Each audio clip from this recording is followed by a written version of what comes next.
Hey everybody, it is Kellen Nitro for Nitromaniac TV's Wrestling Unlimited, and got a bit of a request through our Facebook site.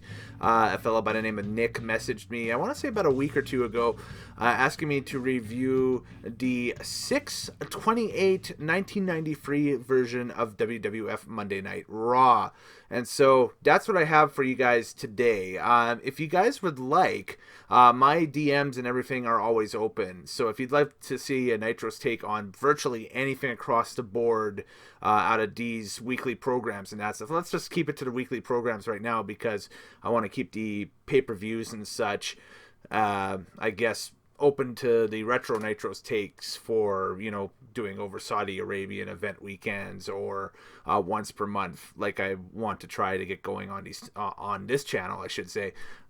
Just DM me if there's like a certain WCW Saturday night you want to see, or if there's a Shotgun Saturday night or something like that. Just message me through the Facebook page or through my DMs on Twitter at Kellen Nitro, and I will get to them as I see fit. But anyways, this is Nitro's take for the 6/28/1993 Monday Night Raw episode from Poughkeepsie, New York, from the Mid Hudson Civic Centre. And of course, the Mid Hudson Civic Centre is such a legendary building for WWF tapings and that stuff. They started doing tapings in the late 80s, mid 80s or so, and it kind of carried on through the 90s, through this, I guess, the genesis of Monday Night Raw until they started running the larger arenas in about 96 or 97. ECW would pick up television from the Mid Hudson Civic Center for their pay-per-views and such later on in the decade as well. So a lot of legendary TV from WWE and ECW would emanate from that building in the future. Now, does this show kind of qualify as that? Maybe the stuff that happened a week before, yes. But anyways, here's kind of my rundown of basically all that happened that night. Show starts right out with the panel where we got Vince McMahon, Macho Man Randy Savage, and Bobby the Brain Heenan welcoming us to a big night on Monday Night Raw. The big caveat of the show is we will hear from the new WWF champion Yokozuna and Mr. Fuji. Of course, this is just mere weeks after the King of the Ring, where Hulk Hogan dropped the WWF title to Yokozuna. Hogan would not be seen in WWE circles until 2002 because a little thing called WCW happened for Hulk Hogan and the NWO, etc., etc. But this is a kind of the first real national promo that we see Yoko as the WWF champion. So it's a big deal, but that's coming up after the opening bout. What's the opening bout? For the Intercontinental Championship on Monday Night Raw. So it's right front loaded, right off the top of the show. The current champion, Shawn Michaels, the Heartbreak Kid, with Diesel in his corner, taking on the Ugandan giant Kamala. Say what? Kamala's a heel. Kamala's always been a heel, right? He had shaken Friday and had shaken Harvey Whippleman as his heel management team, per se. I guess had been re-sanctified by Reverend Slick in the ways of good. So we have good guy Kamala taking on, the ultra heel, ultra bratty, ultra just snobby Shawn Michaels at this time. Probably one of the top 3 or 4 workers WWE had, or WWF, I guess, at this time, would have in the ring at this point. The match itself is a competitive affair for sure, and it really showcases Kamala as a face really well. And I mean, looks like something that WWE was trying at the time to really hitch their trailer to potentially have Kamala as a face, wrestle on and go forward. So the match ends on the network at the 11:53 mark. It ends with a Shawn Michaels super kick to the back of Kamala's head. Kamala, seconds prior, lands a big splash on Shawn and attempts to pin Shawn with Shawn on his belly and then hooking the completely wrong way that you pin somebody. It's just a complete reverse. And then the crowd yelling at Kamala to turn him over. So he turns him all the way over and tries it again, which I laughed at. I thought that was a really comedic spot. I thought that this match really showcased Michaels well too. At the time, it kind of shows that Michaels could work with anybody in the WWF, WWE circles at that point, and you know, leading up to obviously the blow off of Razor, you know, almost a year later, maybe a little bit less than that, in the big ladder match at WrestleMania 10. This thing here, it's definitely match of the night on the card. It's the match that everybody should watch off of the card, and it's very interesting. And it establishes Kamala well. It establishes Shawn Michaels well. And Diesel even runs in and establishes himself as kind of that bodyguard for Michaels at the time, too. So, definitely one of the better matches, I want to say, from 1993 that I've seen. Haven't watched a lot of television from 93, but I really enjoyed this. I'm not poo-pooing this match at all. It was very entertaining. We finally head to the ring, and Vince McMahon, dressed from suit, the hidey-ho pal, the friendly promoter, the pre-Mr. McMahon, stands in the middle of the ring and throws the mic to Mr. Fuji and Yokozuna. And this is it. This is the big promo that I had talked about off the beginning of the review. This was, of course, the big, real national establishment of Fuji being the manager of the World Heavyweight Champion, and Yoko now being the World Heavyweight Champion for WWF.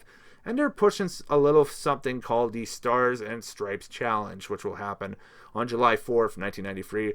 Of course, that's the legendary exhibition, if you will, where All-American Lex Luger is established, and we start the run with the Lex Express through the summer of 93 all the way up to SummerSlam.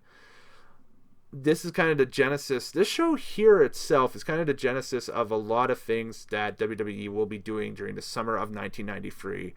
And it's kind of the germinating point. The case in point here, the establishment of the Stars and Stripes Challenge as a live event, that it's not going to be on TV at all, that you have to be in New York to catch this thing live, and that highlights of it will be shown all throughout WWE programming the next week. So tune in. So they got people hooked in for the next week off of that. Yoko pretty much says, in a rare, for him at that time, because Fuji was always a mouthpiece, and then later on Jim Cornette came in as more of a mouthpiece for him. But this was still at the point where Fuji was kind of talking for Yokozuna a lot. The mic actually is grabbed by Yoko at one point, says there's no man in any country that could slam him at this point. And it just is, just a booming, a real, just powerful promo from Yoko at that point. And then Yoko's exact words off this promos, and I love this line: American athletes are just like American products. They are no good. And of course, this was the whole thing with Japanese products coming into America, and at times arguably being better. Japanese automobiles outselling American automobiles at the time and that stuff. And of course, this is a pre-Trump America, right? So it's all pre-MAGA. Definitely pre-MAGA. It's about 25, 26, 27 years ago. So you got to put in mind the social setting at that point of America at that time. So, WWF, obviously, at that time, just really pushing the nationalism angle, and they're trying to establish that all-American hero. A lot of people thought it was Hogan at the time, but don't forget, Hogan has taken off from the company, released from his contract at that point, and is doing the Thunder in Paradise television show at that point, because he's trying to become a actor in Hollywood. It could have been Mr. Nanny too at this time too, where he's shooting it, but I think at this point it was he was in complete Thunder in Paradise mode, trying to get that television series off the ground. We did get some promos from some athletes involved in the Stars and Stripes Challenge. We get a promo video for the Stars and Stripes Challenge. If you get a chance to watch it, there's 2 or 3 versions of it on the WWE Network that you get a chance to see. There's obviously the version that aired on Monday Night Raw the next week. The WWE in their Hidden Gems section a few months ago released the kind of single camera version of the ringside camera as a hidden gem of the Stars and Stripes Challenge as part of the Lex Express kind of free hour Raw video compilation that they released on the network. It's well worth a watch for sure. and all across their program. I think it even showed up on Superstars that week too. But anyway, those are the two main versions of it. You get a real polished version on Monday Night Raw, and then you get the exact as it happened live version in that Lex Express Hidden Gems video. So go out of your way and check them out if you're a fan of that era. Next match is a squash match between Mike Sharp and Barry Horowitz on one side, so Jobber Central right there, taking on the Smoking Guns, Billy and Bart. This is right after the debut of the Smoking Guns tag team. So Billy and Bart had just shown up in WWF circles. This is so new, and I do remember this at the time watching this on TV. They had the guns. That's right. They actually had actual like 22 or 38 caliber pistols that they would use in like Wild West movies shooting blanks, and they would actually pull them out of their pockets and fire them into the crowd as part of the entrance. I think that USA standards and practices probably didn't like having people firing live ammunition on their TV, even though they were blank and they weren't real bullets. But you know, at this time they kind of resembled the cowboys that you would see in either country music videos at the time, or you know, cowboys that you would see at like your local Wild West reenactment. It basically is the same type of setup that they would have with all the Wild West reenactments at the time too, where, you know, the cowboy and the outlaw would walk out to the middle of the town, and then they would do the whole showdown draw thing, and one of them would fall over because, oh, I'm shot, I'm dead, but they're actually just firing blanks at each other. That's all it is. There's no actual ammunition in it. It's just gunpowder going off. Match ends with a tandem maneuver by the Smoking Guns to get the 1-2 free count. It's kind of a, well, Billy picks up Horowitz in almost like a Razor's Edge type crucifix position, but instead of driving him forward like Razor does, he actually just drops to the side, and Bart comes off the top with an elbow at the same time. So it's kind of almost like a compactor type maneuver or something. I know that people who watch New Japan or something like that might have an actual name for it if somebody's come up with a name for that maneuver. But if you watch the video, you will understand the maneuver that I'm trying to portray here at this point.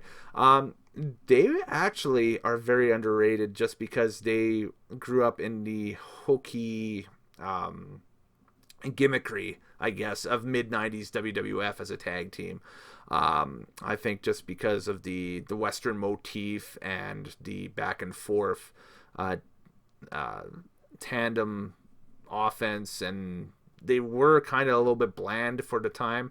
But I think once 96 rolls around and they turn heel, I think the Smoking Guns really start to really pick up some steam and really start to push themselves forward as a tag team. And then right after that, they split up. So it's, you know, one of those things where, you know, enjoyed them almost brand new out of the box, which they are, in 1993. And, you know, great match with two awesome carpenters in Sharp and Horowitz. I don't think you get two better jobbers out there than those two.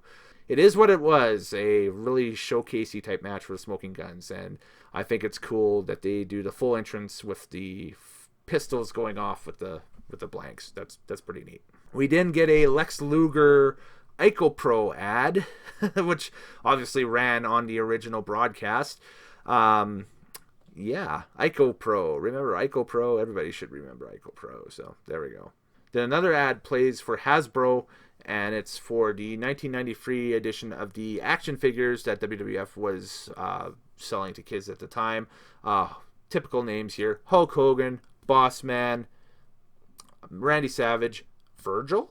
Yeah, there was a Virgil figure, so there you go. Figure collectors. I would imagine that runs a pretty penny, or not. I don't know. Interesting segment coming up here where IRS and $1 Million Man Ted DiBiase, Money Incorporated, come to the ring, and they had just lost the tag team titles, I want to say maybe a week or two earlier, to the Steiner brothers, who are the current WWF tag team champions at this time. And so the first bit of the promo kind of revolves around that feud a little bit, and then they branch off because what we had seen coming back from commercial was footage from the week before, and the 1-2 Free Kid Razor Ramon feud kind of nearing the end of the line there as them being opponents, because the week before was the infamous $10,000 match where Razor put up 10 grand of his money to get a rematch with 1-2 Free Kid in the ring. We see clips of that match and the finish of that match where 1-2 Free Kid basically grabs the money and runs out of the building to a waiting car and takes off. So this is kind of the waning days of heel Razor as well.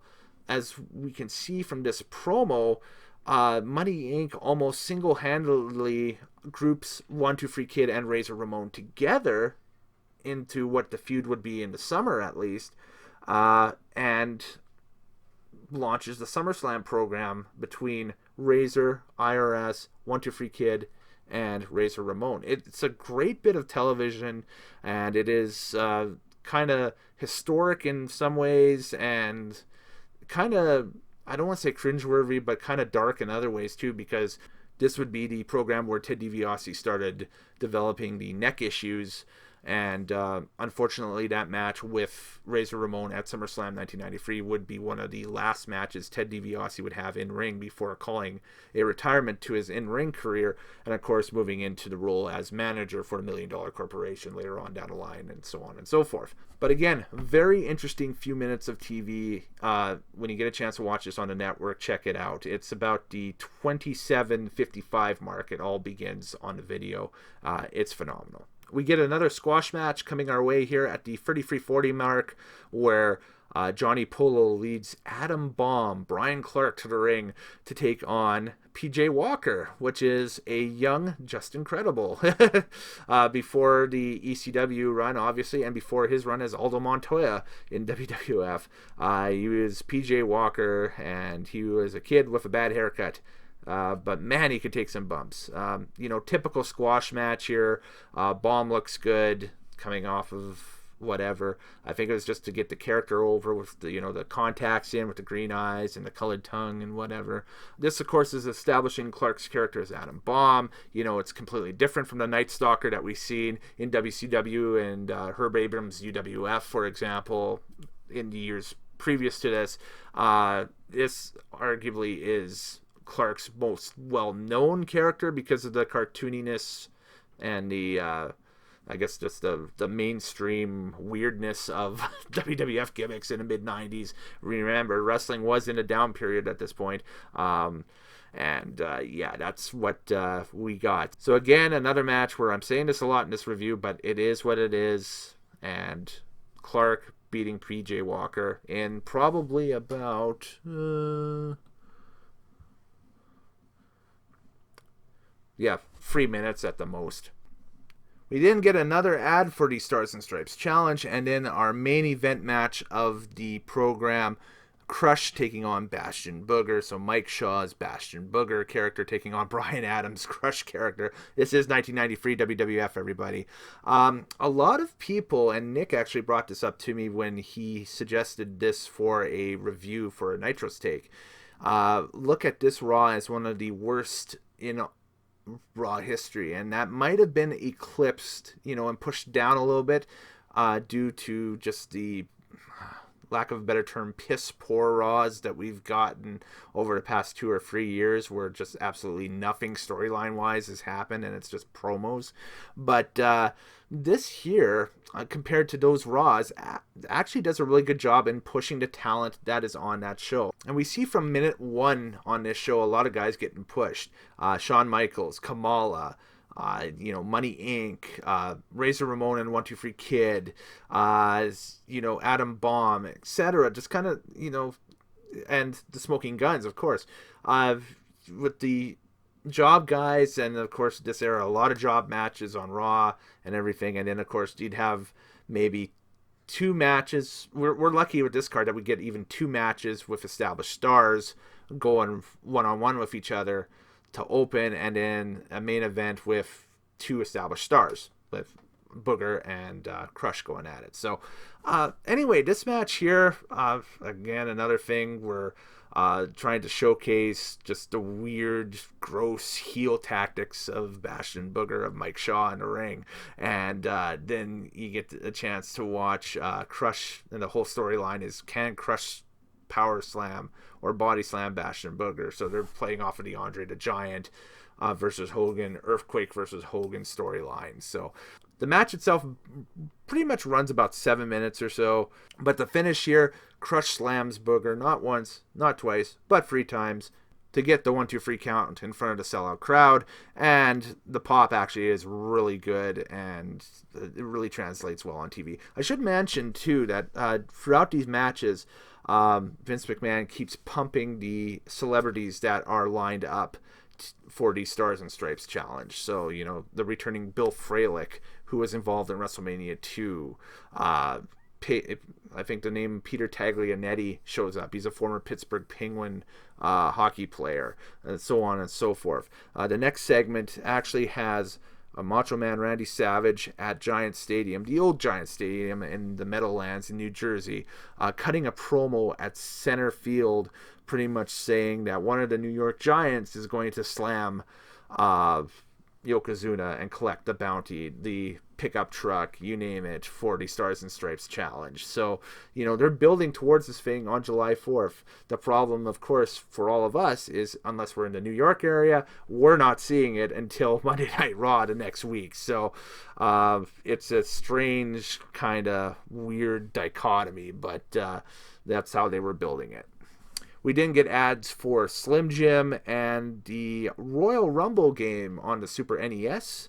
I was a Sega kid, so I didn't grow up with a NES, so I can't tell you how that game was or not. But, you know, if you played it, throw it in the comments below. Let me know how Royal Rumble for the Super NES was. So we didn't come back to the guys sitting at ringside, and they promote the Stars and Stripes challenge once again for July 4th, and that you can see all the highlights on Monday Night Raw the next week. Of course, the 1-2 Free Kid in action, Mr. Perfect, and Bam Bam Bigelow all advertised to appear in 2 matches on the July 4th edition of Monday Night Raw, I believe it was. So, anyways, my rating out of 10 for this show is a 7 out of 10. I think it is a very solid edition of Monday Night Raw.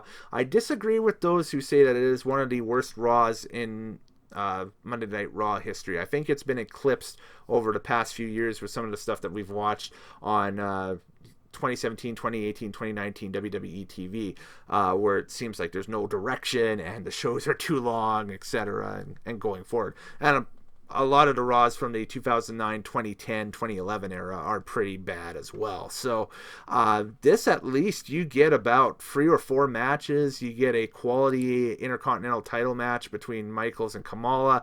You get a amazing feat of strength in the main event between Booger and Crush, where Crush slams Booger about 3 times before the pinfall, which is a different take, a different finish than the Hogan-Andre finish, of course. Smoking Guns still building up to being what they would become, and you get a rare Mike Sharp and Barry Horowitz sighting. You get Macho Man cutting a promo at the Meadowlands with a bunch of New York Giants, which is kind of corny and cool.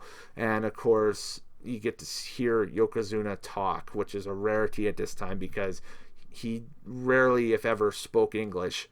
And his character was that of, you know, the foreign menace. And, you know, it wasn't...